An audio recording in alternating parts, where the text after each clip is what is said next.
We got a pair of them in here, and just to make him a little bit more comfortable, like we did there in the beginning. The belted male there on the far side is lot 12, 86-7, and then kind of the blue roaned one there with the speckles, if you will, is 88-2 crossbred gilt. So we'll talk through both of these, and belted or blue or however you want to call it. I think both of them nice, and I'll let Brant talk about them.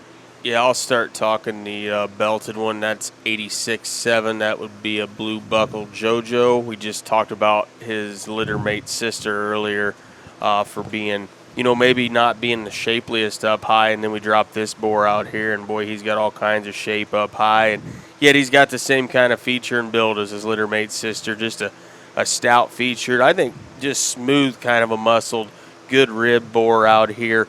That's impeccable in his hip and hind leg structure. He gets on the whip right there, and man, take a look at that.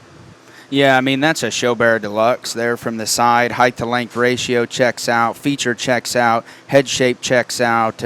He's broad in his sternum and dense in his forearm. And then you think, I'm going to crawl in behind him, and he's maybe going to push a hind leg. I promise you, that thing is about as square as we've seen today. Hip hock to ground or pin hock to ground. Very, very square. You see him prop up there from the side. That one is that good built from the side. High-headed, stout featured. Man, that one probably took a rock star of a picture. I don't even want to know what that one's going to bring at the end of the day.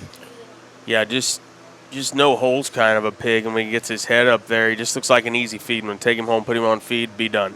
Yep, and I think that one, I mean, he's one that, for me, you could just go home and put him on a self-feeder for, maybe a couple weeks and just let him go and see what he's going to turn into and then go from there. And as we jump into the 88-2, kind of the more speckled up one, see if she wants to get comfortable. I hope she does because, man, when this one came in, she cocked off there on the edge of the sheet, and I thought one that was extra special, very, very neat in terms of her look from the side. You see her prop up there.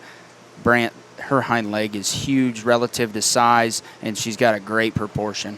She's good, and like you said, when she came in, you're like, whoa, and then she wanted to put her head down, but that'd be lot number 88-2.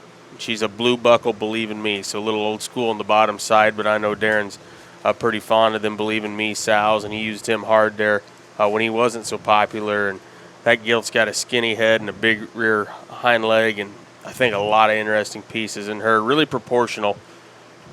Yeah, and I definitely don't disagree with you, and she's finally starting to get comfortable here and prop up from the side. One that, just her balance and just her indicators are so good. Maybe doesn't want to just, drag the entire time out here, but the short clips that you do get of it, I think she is quality. Look at her from behind, even though she's not 100% comfortable in her mind. Her hind leg is still square. That's a good view right there. Yeah, I mean, she's very square to the surface. She's got square feet and square toes, but I think one a little bit different colored, a little wild colored, if you will. I don't know if she goes blue. I don't know if she goes belt or dark cross or whatever it is you guys do down there, and now that we're starting to do it here in the Midwest. But I still think one that brings loads of quality to the table. Doesn't have a perfect video, and we're going to try here just to get her a little bit more comfortable, but I definitely would click the bid button often on this one.